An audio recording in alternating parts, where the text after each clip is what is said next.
Good morning students. Chapter number 1 start करते हैं बच्चों। चैप्टर नंबर 1 के भी काफ़ी सारा पोर्शन आपका डिलीट हो चुका है, बट जो पोर्शन हमारे बचा है वो पढ़ रहे हैं हम यहाँ पे। चैप्टर नंबर 1 है द लिविंग वर्ड। तो what is the meaning of living? Living word जो है आपका वो कहाँ से आ रहा है आपका?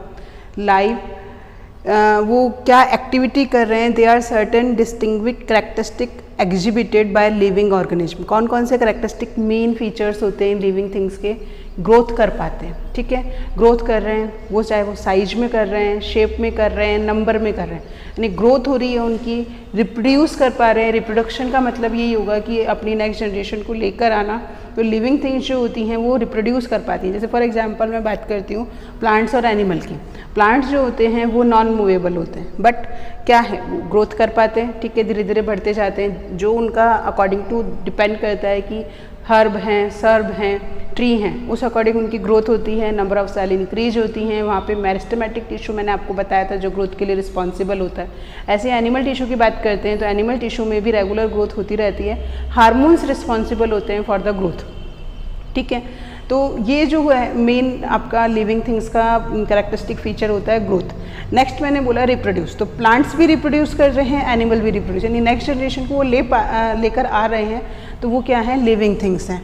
उसके अलावा हम लोग बात करें कि आपस में इंटरेक्शन वो आपस में कर पाते हैं, मेटाबॉलिज्म उनके अंदर हो पाता है, क्योंकि प्लांट्स हैं वो भी न्यूट्रिशन ले रहे हैं और एनिमल्स हैं वो भी न्यूट्रिशन ले रहे हैं। ऐसी बात नहीं कि प्लांट्स को न्यूट्रिशन की रिक्वायरमेंट नहीं होती है, वो ऑटोट्रॉपिक होते हैं, अपना फूड खुद बनाते हैं और खुद ही यूज में लेते हैं, और जो जो वर्क वो कर रहे हैं उसके लिए एनर्जी उनको खुद के फूड से मिल रही है। बट हम लोग क्या है, हम प्लांट पे डिपेंड रहते हैं फॉर द फूड, ठीक है, वो हमें नरिश करते हैं एक तरह से, बट उसका भी मेटाबॉलिज्म हमारी बॉडी में हो रहा है। तो मैं लिविंग वर्ड जो होता है वो मेन क्या क्या उसमें हो रही हैं, ग्रोथ होती है, रिप्रोडक्शन होता है, मेटाबॉलिज्म होता है, response to the stimuli and self organization. किसी भी स्टिमुलाई के को रिस्पॉन्स देना, वो क्या कहला रहा है आपका? किसी भी स्टिमुलाई को रिस्पॉन्स देना, रिस्पॉन्स देता है। अब प्लांट की बात करूं तो वहाँ पे हम लोग ट्रॉपिक मूवमेंट पढ़ते हैं बच्चों, ध्यान है। फोटोट्रॉपिज्म, लाइट के, सनलाइट की तरफ जा रहा है, सनलाइट से दूर जा रहा है। जियोट्रॉपिज्म ग्रेविटी की तरफ जा रहा है, ग्रेविटी से दूर जा रहा है। तो ये जो है वो स्टिमुलस मिल रहा है, उसमें क्या रिस्पॉन्स हो रहा है। ऐसे ही एनिमल्स की बात करते हैं तो एनिमल्स जो होते हैं हर स्टिमुलस के लिए अलग अलग रिस्पॉन्स देते हैं। मेन उनमें सेल्फ ऑर्गेनाइजेशन पाया जाता है, इंटरेक्शन होता है, एमरजेंस रहता है। तो फर्स्ट स्टार्ट करती हूँ बच्चों में growth. Growth is defined as an irreversible increase in the number of the cell. मैंने बोला था सेल का नंबर इंक्रीज होना, मास इंक्रीज होना, mass of the living structure, living structure के मास का इंक्रीज होना क्या कहला रहा है? ग्रोथ कहला रहा है। If we consider increase in body mass as growth, non living object like boulders, sand mounds etcetera grow too. कि हम लोग बात कर रहे हैं ग्रोथ की, तो लिविंग थिंग्स भी ग्रोथ कर रही है, और नॉन लिविंग थिंग्स में क्या होता है, जो ऑब्जेक्ट्स होते हैं उनके सैंड जो होते हैं वो आपस में मिल रहे हैं तो वो भी ग्रो कर रहे हैं, बट वहाँ पे ग्रो हम इस लेवल का नहीं बोलते हैं। Hence growth can not be taken as a definite property. Exact property हम क्यों नहीं कह रहे हैं? क्योंकि ग्रोथ जो है वो कौन कर रहा है? लिविंग थिंग्स भी कर रही हैं और नॉन लिविंग थिंग्स, वो भी आपस में मिल रही हैं, मिलके वो अपना मास इंक्रीज कर लेती हैं। Number of cell, number of particles आपस में मिलते हैं और अपना मास इंक्रीज कर लेते हैं। तो इसलिए हम ग्रोथ को एक पर्टिकुलर प्रॉपर्टी नहीं मान रहे हैं, किसकी? लिविंग थिंग्स की। इसलिए हम लोग को इसके साथ नेक्स्ट क्या पढ़ना पड़ रहा है? रिप्रोडक्शन। रिप्रोडक्शन क्या होता है आपका? यूनिसेलुलर ऑर्गेनिज्म रिप्रोड्यूस और multiple by the cell division. Cell division के थ्रू क्या कर रही है? वो रिप्रोड्यूस कर रही है, नेक्स्ट प्रोजेनी को डेवलप कर पा रही है।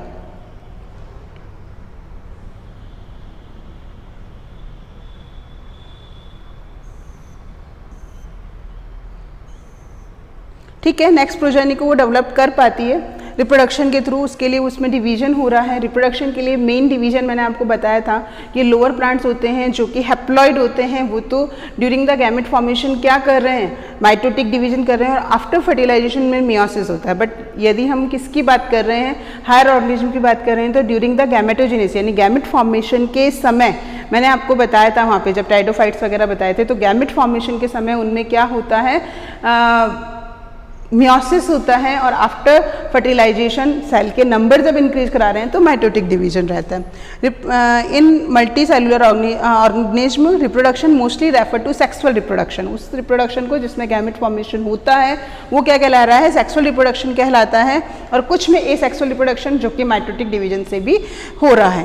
Reproduction can not be considered as an all inclusion defining characteristics of living organism for the following reason.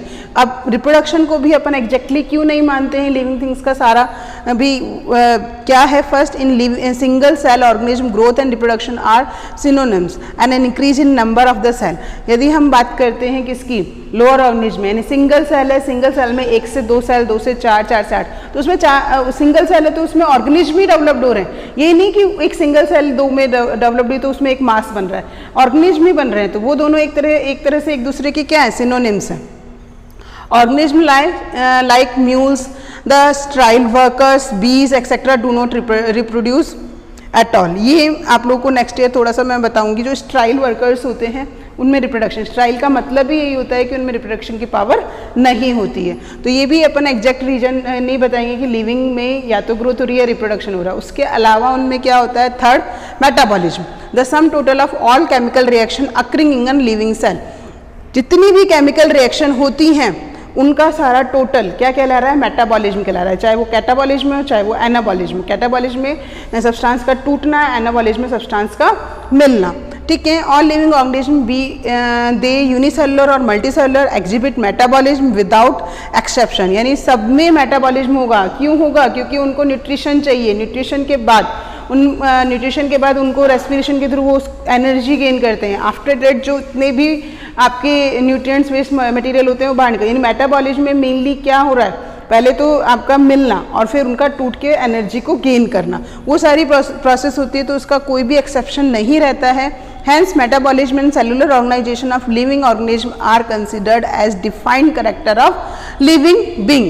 इसीलिए मेटाबॉलिज्म और लेवल ऑफ ऑर्गेनाइजेशन की बात करूं बच्चों, तो सेलुलर लेवल ऑफ ऑर्गेनाइजेशन में केवल सेल रहेंगी, फिर सेल सारी आपस में मिलती हैं और टिश्यू बनाती हैं, तो टिश्यू वो वर्क करते हैं, टिश्यू आपस में मिलते हैं तो ऑर्गन बनाते हैं, तो ऑर्गन वर्क करते हैं और लास्ट में क्या फॉर्म हो जाते हैं, ऑर्गन सिस्टम और एक होल बॉडी बन जाती है। तो ये जो ऑर्गेनाइजेशन होता है ये आपका लिविंग थिंग से रिलेटेड रहता है। मेनली ग्रोथ भी है, रिप्रोडक्शन भी है, बट हम बात कर रहे हैं मेटाबॉलिज्म और ऑर्गेनाइजेशन की, उसके कोई एक्सेप्शन नहीं है।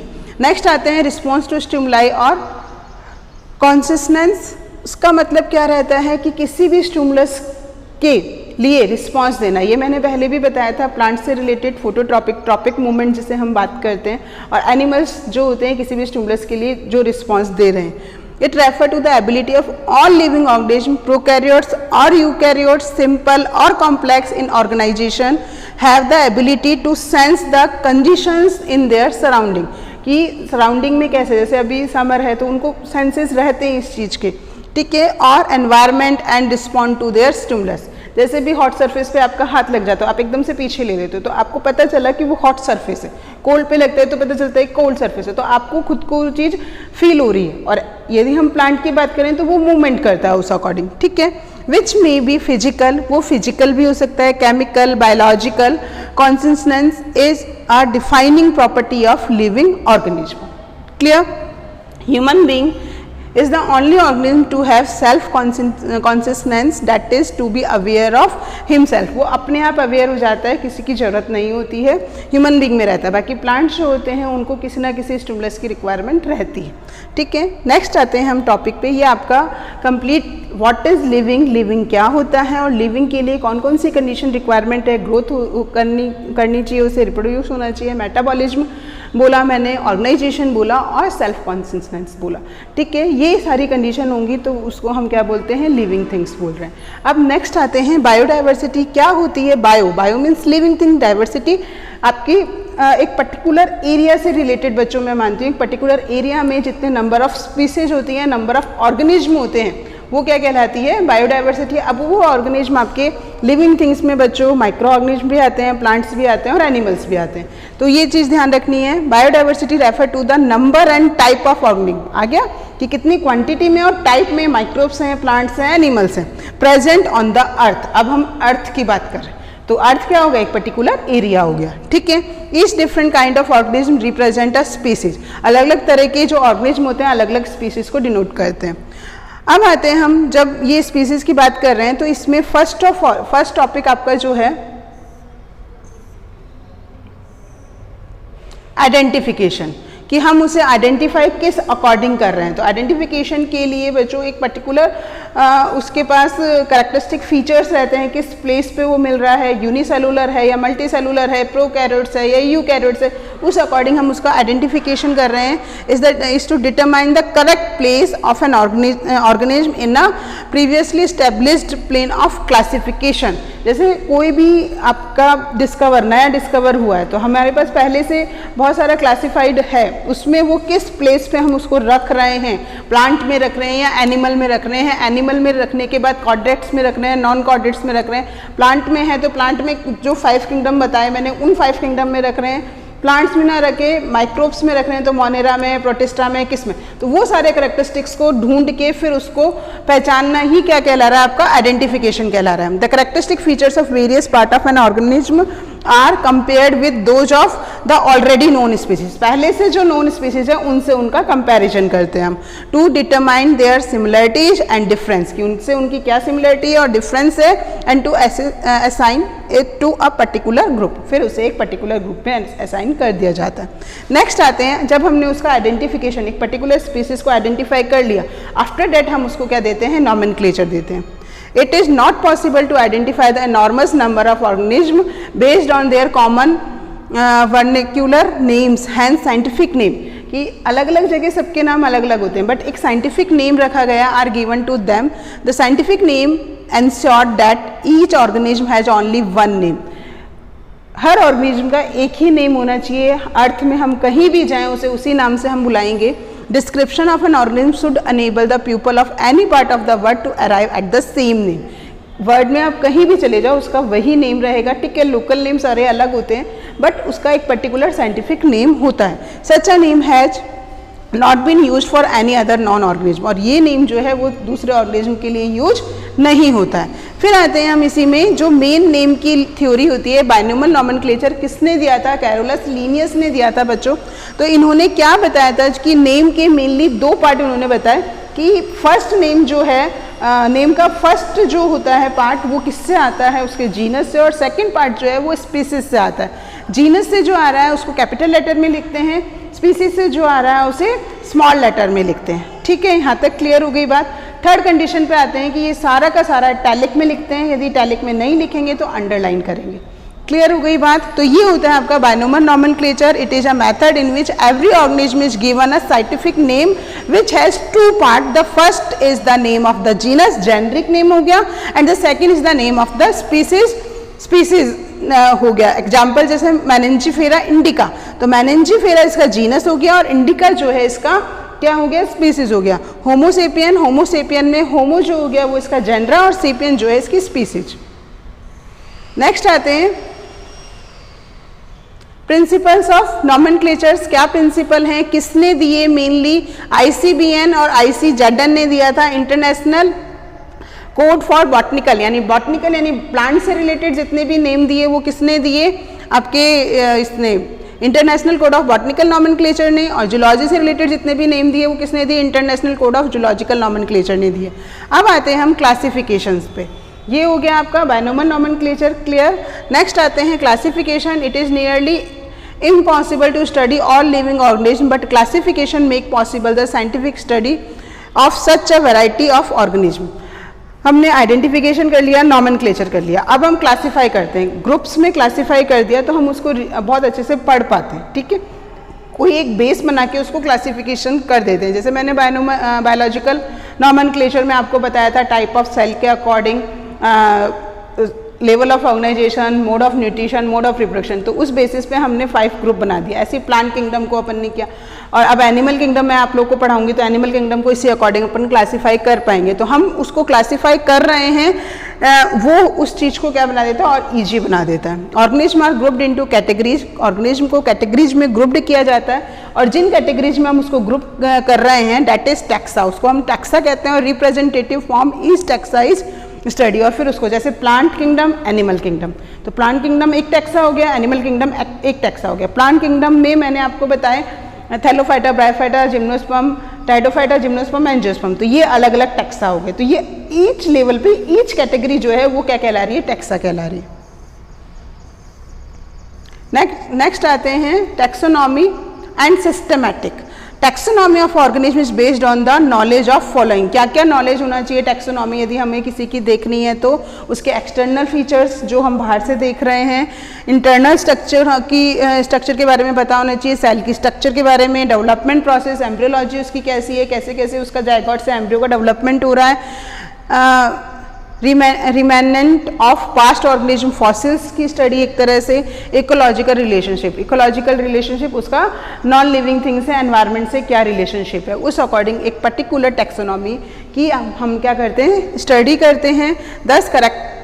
10 characterizations, identification, nomenclature and classification are the process that are basis of taxonomy. इस अकॉर्डिंग टू दिस कि फर्स्ट ऑफ ऑल उसके करेक्टर्स जितने भी हैं, जो मैंने इंटरनल एक्सटर्नल करेक्टर आपको अभी बोले, बात सारी, सेल की स्ट्रक्चर, इकोलॉजिकल रिलेशनशिप, फॉसिल्स से उनका क्या रिलेशन है, वो सारा करेक्टरिस्टिक फीचर्स, फिर उनका आइडेंटिफिकेशन उस अकॉर्डिंग किया, फिर उनको नॉमेनक्लेचर दिया एंड देन फिर उनको क्लासीफाई करा। ये पूरा जो है जिस प्रोसेस के अकॉर्डिंग हम पढ़ रहे हैं that is taxonomy. The word systematic is drive from the Latin word Systema. ये सिस्टमा से बना है which means the systematic arrangement of organism. Organism का जो सिस्टमैटिक अरेंजमेंट हम करते हैं वो क्या कहलाता है, सिस्टमैटिक।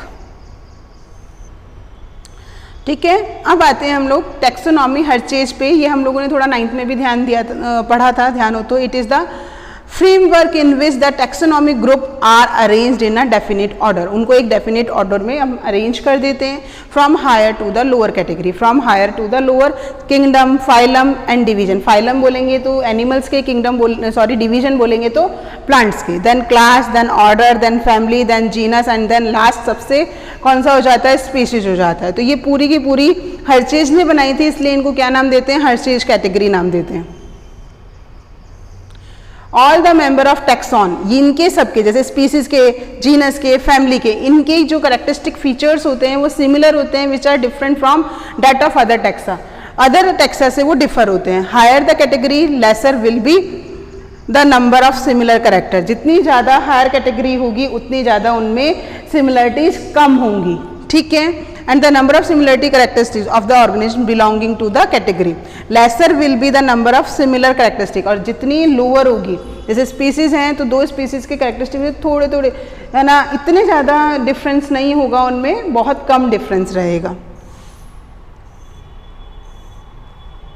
अब जैसे हम बात कर रहे हैं इसकी टैक्सा की, तो किंगडम में प्लांटी और एनिमिलिया हो गया। फाइलम और डिवीजन में यदि हम प्लांट की बात करें तो एंजियोस्पर्म, और एनिमल की बात करें तो कॉर्डेटा। क्लास होगी डाइकोटाइलिडॉन एंजियोस्पर्म की, वहाँ मैमिलिया।